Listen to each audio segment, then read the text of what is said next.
The title came from a coffee session, as I said, with Debbie, when I told her about last year's Christmas party, where the staff handed out, and we tend to do these silly things at the end of the year. We hand out not the Editors' Awards. It's a kind of a gently mocking kind of awards to those who had been a pain in the ass during the year. And so you will assume then that I was a severe pain in all the staff's asses. Along with the award came a pair of devil horns, those little play ones, and I wore it for most of the night until I got a bit tired of it. But I also knew why the staff had decided to bestow the award on me. In some ways, I guess if you had to go into our newsroom in Rosebank in 4 Bierman Avenue today, some of them will tell you that Miranda Priestley, who's the character in The Devil Wears Prada, there are some characteristics that she possesses, or that she has in the movie, that I tend to display, from wagging my finger at people and sitting them down and behaving like a mean bitch at times. And I like high-heel shoes too. And I mean, there are days, I must tell you, that I do feel like, a little bit like a corporate bitch in a very creative environment. There are horror stories every day about how our newspapers are declining, not only in South Africa, but globally. There's plummeting advertising revenue. Television in South Africa gets the largest share of advertising revenue. We have several media houses in the country, and we all compete for the same slice of a pie. And the pie seems to be shrinking at all times. And then, of course, you all know that there's a very frightening global economy that's sluggish and doesn't create as much employment as it should, and provide economic growth in South Africa as well. And in the middle of all of this, there's this tiny 4-year-old newspaper that I'm privileged to be editor of. When I took over just over 2 years ago, I told staff at our first meeting that I would not be the editor to switch off the lights on the Times. But that vow comes with a certain amount of responsibility and toughness, and a willingness to go into battle for resources, readers, and advertising revenue. So how do you become the corporate bitch in a creative environment then? Last week, for instance, I was sitting with one of our interns. We have a graduate program for young reporters who want to enter into journalism, and we take about 10 young people who have first degrees already. And this young woman came to sit with me because I had assigned her a story, and we were talking about the story. She's a smart young woman who had left school in grade 9, finished her matric at an FET college, and then went to become the first member of a family to graduate from university. As we sat at my desk, and I don't have an office, I sit with the staff and I move around to terrorize them at different times of the month. As we sat brainstorming her story, I'd assigned her. Other people kept on interrupting me until I started saying under my breath, I feel like I'm the mother of a newsroom. And this tiny little thing called Poppy said to me not to tell her that, because I want to be an editor, she says. I want to be the editor of the Sunday Times. And I looked at this girl, who I know I will hire at the end of the year when she finishes the graduate program with us, because I know she's hungry, ambitious, smart, and talented. And I remembered myself about 15 years ago. I too had dreamt of becoming the editor of the Sunday Times. As you can see, I haven't yet. It is a bastion, precisely because it is the bastion of male privilege and command. And certainly, the Sunday Times had several black male editors, but no woman's perfume had ever gone in there permanently, only for a brief meeting or two. There's no stilettos clacking over the little piece of wooden floor that before you step into the office. And as many of you will know about the Sunday Times, it has been and it still is regarded as a corner office. That editor's office is regarded as the corner office of virtue and power. I can't just, unless you're in media, unless you're in newspapers, I cannot even begin to describe the allure that office has. Because there's a sense, if you make it to that corner office, you might as well die and go to Jesus. You've made it. And I recently even spoke to, and this is not reserved for women only, it's all of us. It's kind of, that's the thing for us, if you're in newspapers. Otherwise, you might want to become the CEO of the SABC, which is a whole lot of different things to think about.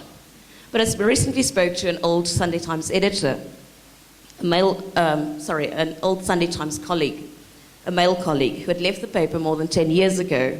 Until this day, he still wonders if he had stayed, would he have become the editor of the Sunday Times? That's how much it burns his ass. And so as I looked at this young woman in the Times' newsroom, Poppy, and we share office space with the Sunday Times, we kind of cross the floor, a third of the floor belongs to the Times because we're tiny and we're upstarts, and 2/3 of the office space obviously belongs to the big mother in the company, the Sunday Times. And I was so struck by this wish of hers that she wanted to sit in that corner office and run this paper that is crazy, mad with power, full of power politics, up its own bum at times. And I thought about when I wanted to be that too. So I said to her, come over here, come walk with me. And so we walked across the office. I said to her, have you ever been to the Sunday Times side? She said, no, I'm too intimidated. I don't want to go down there. I said, come with me. They won't chase me away. They're just scared of me. And so I walked her down to where Ray Hartley, the current editor of the Sunday Times' office is. Outside the office is the most wonderful, stunning thing. There's this wall just outside the office, and there are 2 rows of pictures. And every single picture is an uncle. 1 row, just white guys, really old. This paper's over 100 years old. You just see these white guys. Then the second row, which is not finished yet, 2 white guys, and then darkies start. But still men. And as she stood there, all she said was, wow. And I think it sunk in what she was trying to do with her life. How much of a challenge still lay ahead for her at the start of her career. And she kept on staring at the wall, and I said, what are you doing?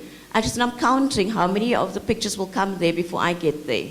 And I just loved that. That was just phenomenal. To see a young woman from Kimberley, from Grootgat in Kimberley, coming out here to Joburg and being so prepared to take on whatever she needed to get up on that wall. Whether she'll do it, probably, because she has a hell of a lot of determination. And as we stood there before we went back to our desks, I said to her, when you get tired and when you get demotivated, when you're about to give up on the goal that you have, and think of this wall, and let it push you back on that path, so that you always remember that vision that lies ahead and the path that you want to be back on. What I didn't tell her was I had that same dream too. I used to stare at that wall too. And when I arrived at the Sunday Times, it was just white old men. When I started, it was Ken Owen, who scared the hell out of all of us. We didn't see him in the newsroom, but when he came into the newsroom, you knew Ken Owen was there. He was one of the scariest men I've ever met in my life. But here's the thing about goals, and when I stood with that young girl, I realized that even though I'd not gotten to that corner office, I had gotten to a whole lot of good places. And just because I hadn't gotten to that office yet, it didn't mean that I wasn't still fulfilling or pursuing the goals that I had for myself back then when I started my journalism career 20 years ago. Your goals may shift, they mutate, they change, they transform.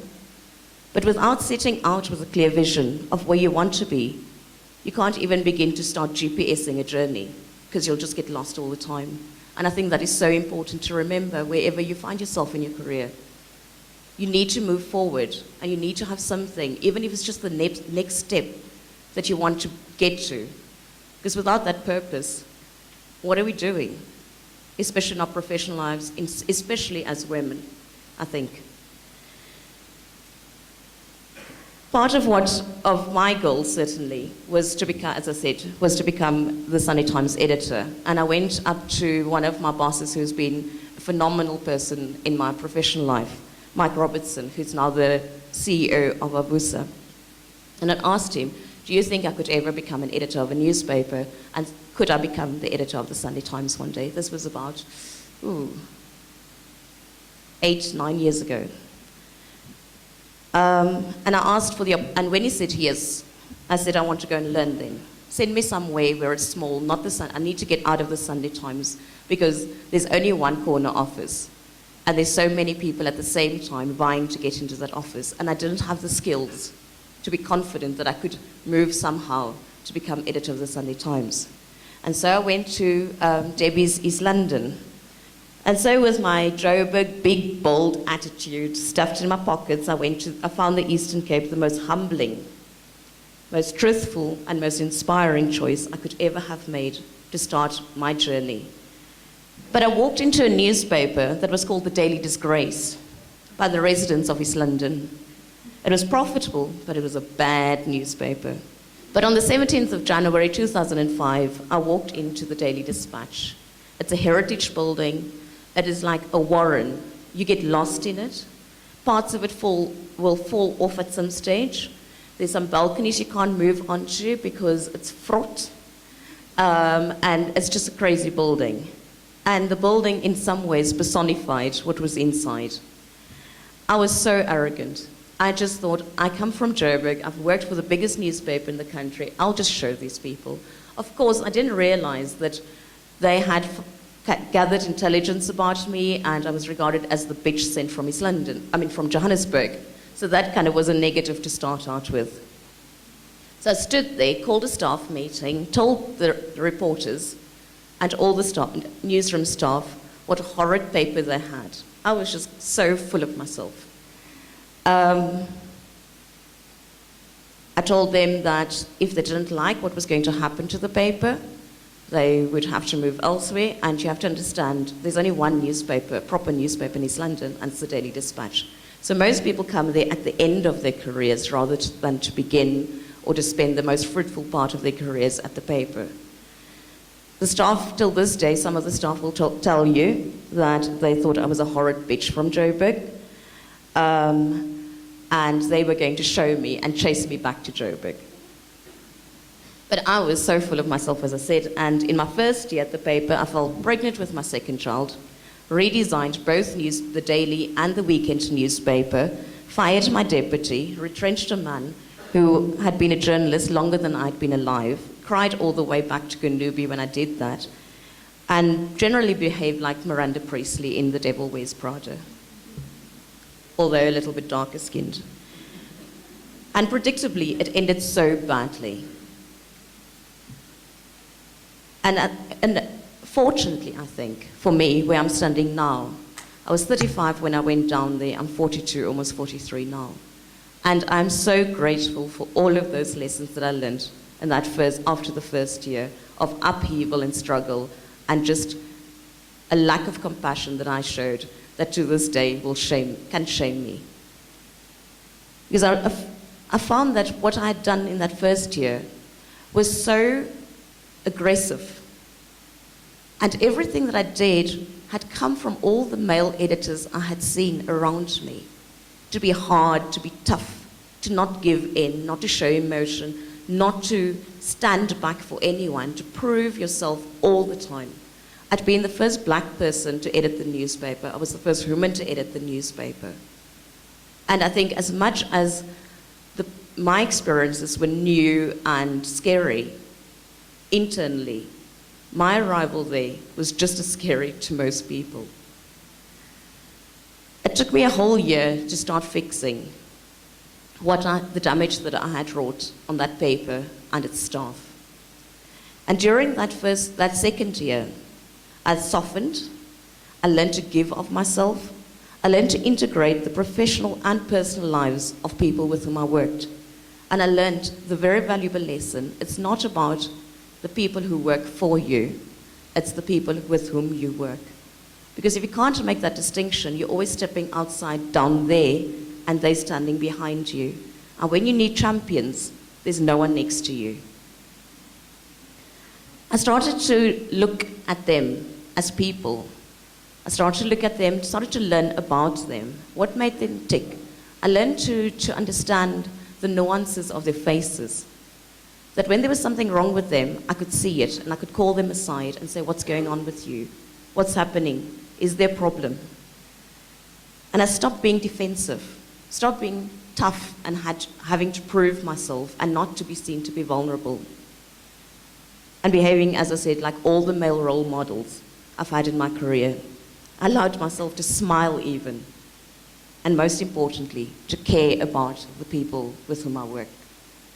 We had strategy sessions at the Dispatch where we debated what we wanted in the newsroom from the newspaper, where our weaknesses were, what our strengths were, where we wanted to take the newspaper, what the newsroom was.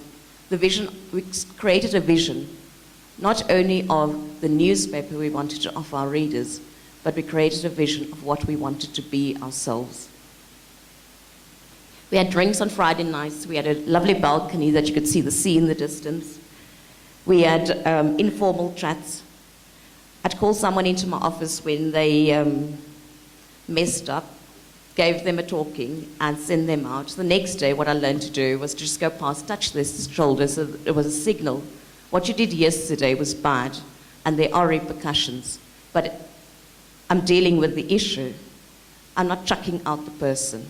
And I think that is very important when we deal with problems in our workplace. It's not to personalize it, unless it is a personality problem.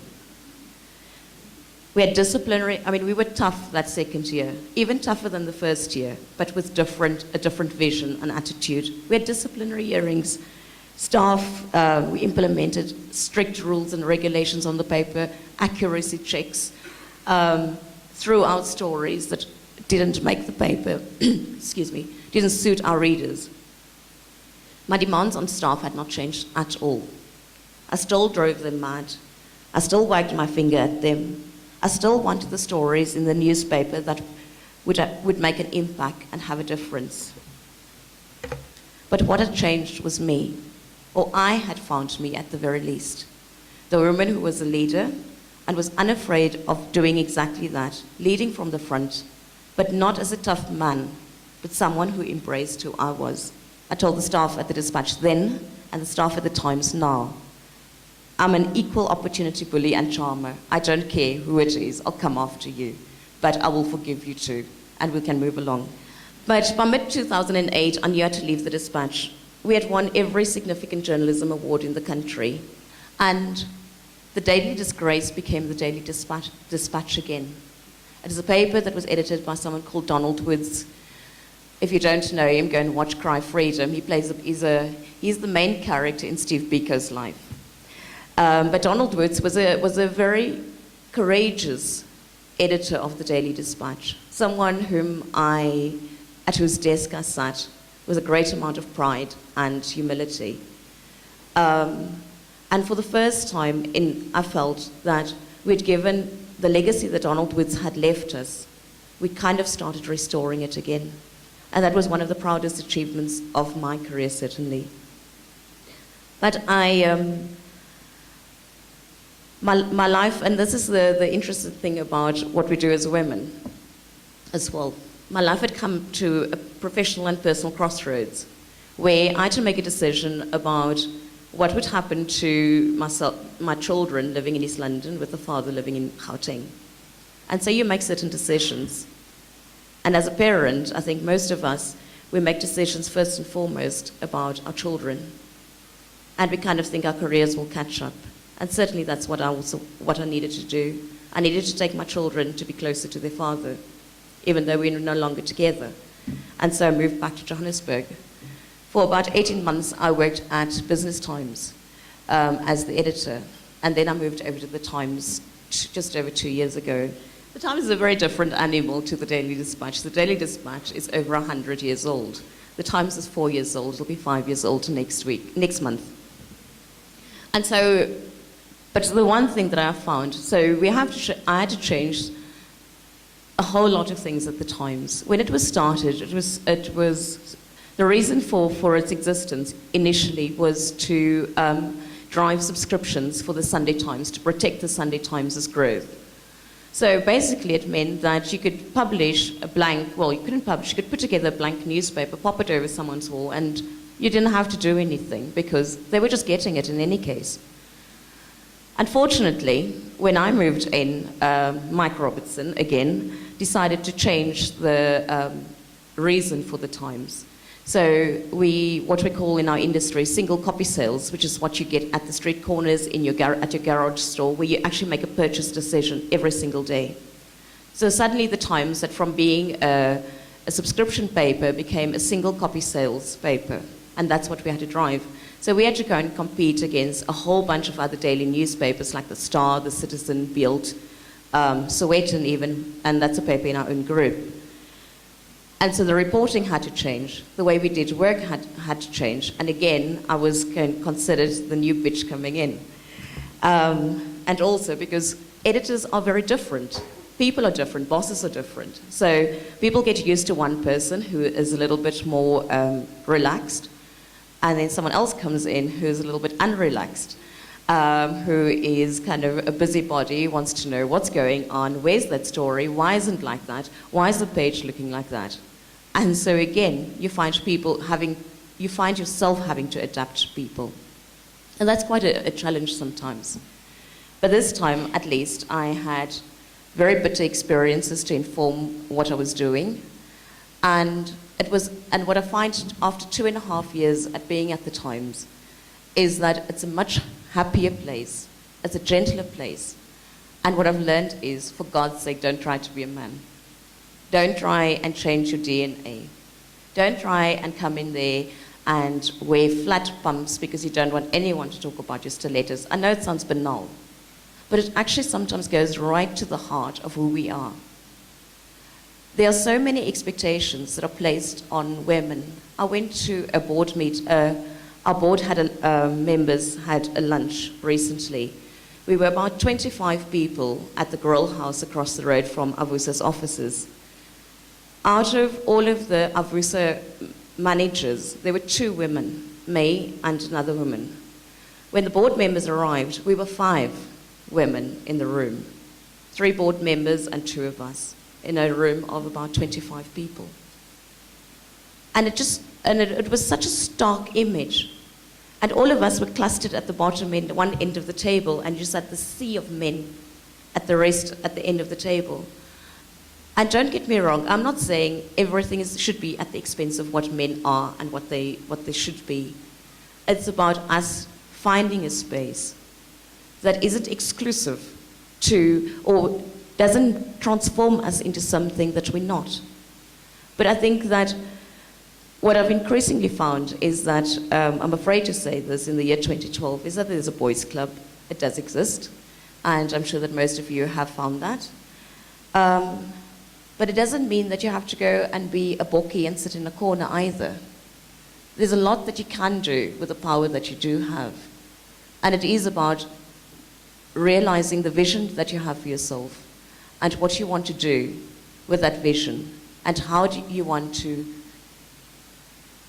implement that vision with your own personality, with your own talents, without having to give in and submit.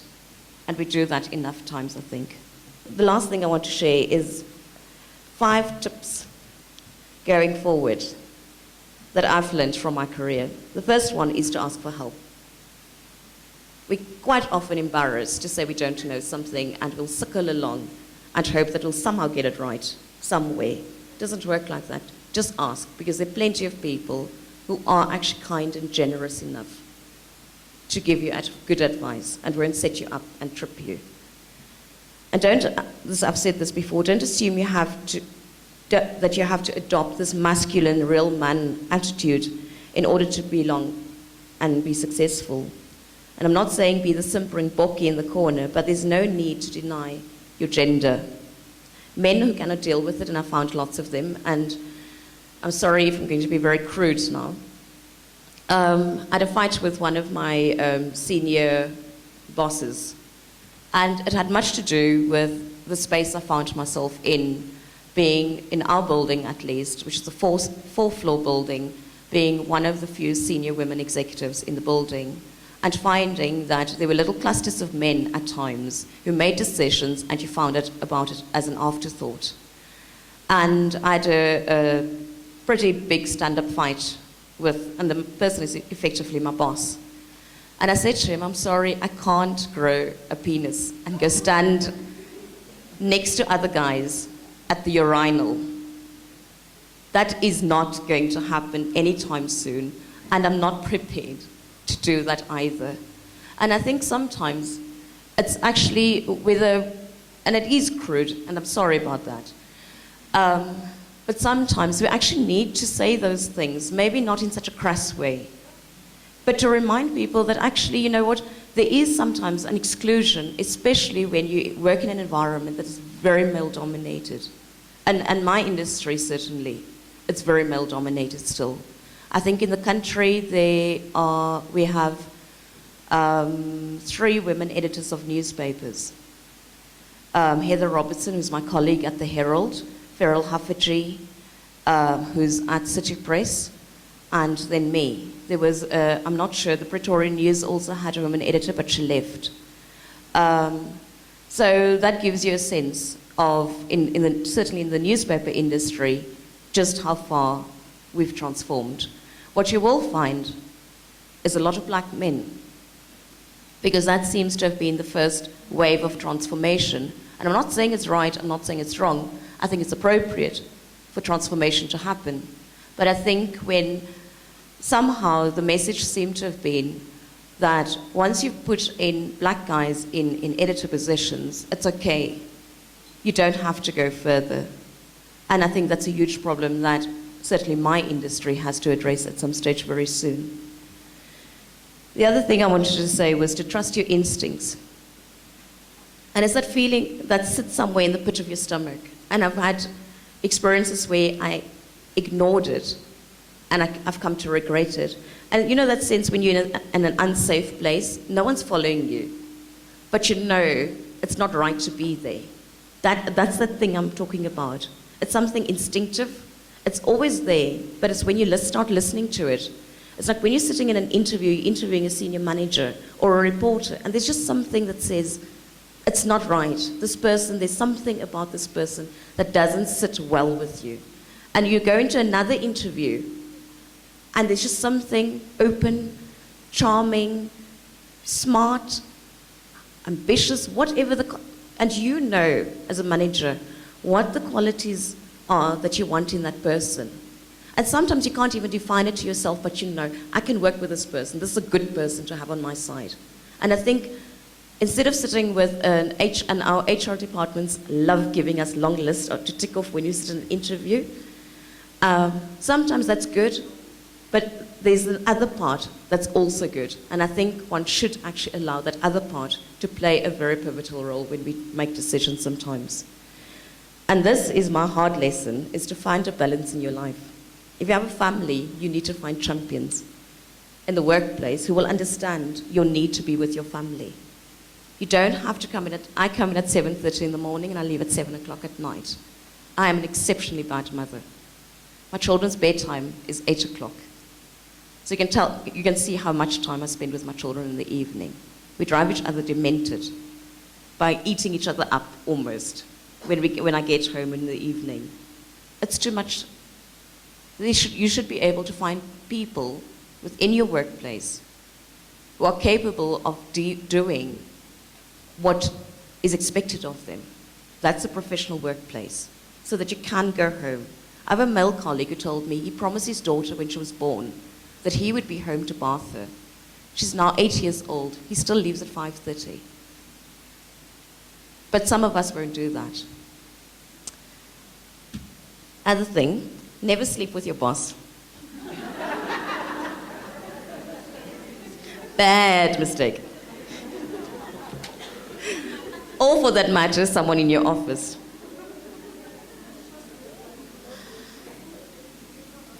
But more than that, don't let anyone suggest that you're only there because someone up high who happens to be male likes you.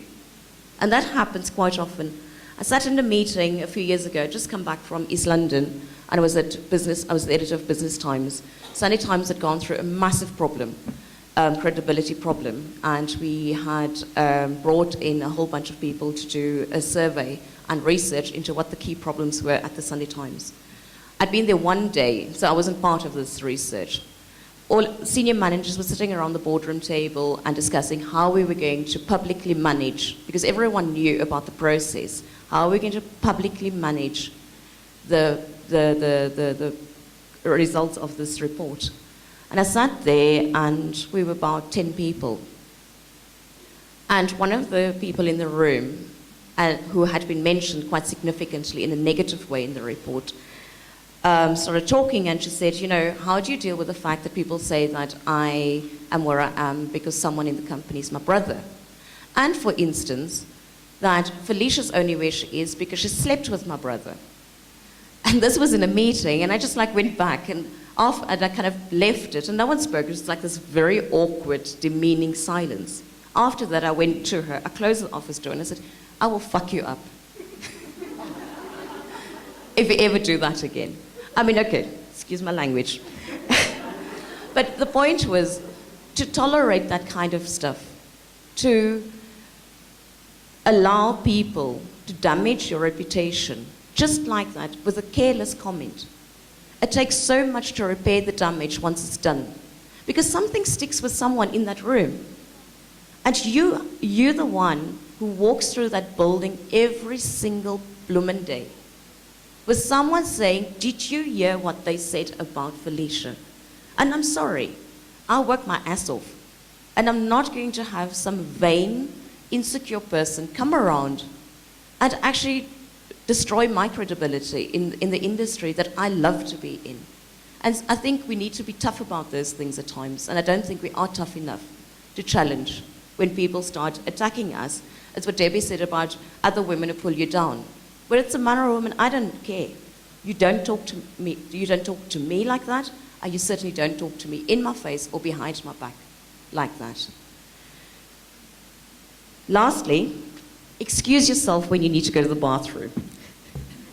And it seems like a joke, but how many times have you sat in a meeting with men only, and you have had children, so your blood is not that well anymore, and you sit there and you sit there and you sit and you will not get up because you think it's a sign of weakness that you will outsit every man in the room. It is such nonsense. Why do we do that to our blooders and ourselves? And I mean, it's a very silly example, but it's a thing about you don't want to stay at home because your child is really sick and all your child wants is mama. But you will drag yourself into work and leave your child even though you have never taken a family responsibility day before in your life. You will not stay at home because you're going to be seen as weak. I don't get that. When there's a problem, you're sick, you will drag yourself into the office, infect the whole office, but you want to show how strong you are. And that going to the bathroom syndrome, really, it must stop. Because it just makes us so insecure about the image we put out to other people. And that's nonsense. We are who we are, and if we have to go pee, we have to go and pee. And we don't have to be ashamed of actually be accepting and loving who we are in a personal space and taking some of that personal stuff in a professional manner into the workplace.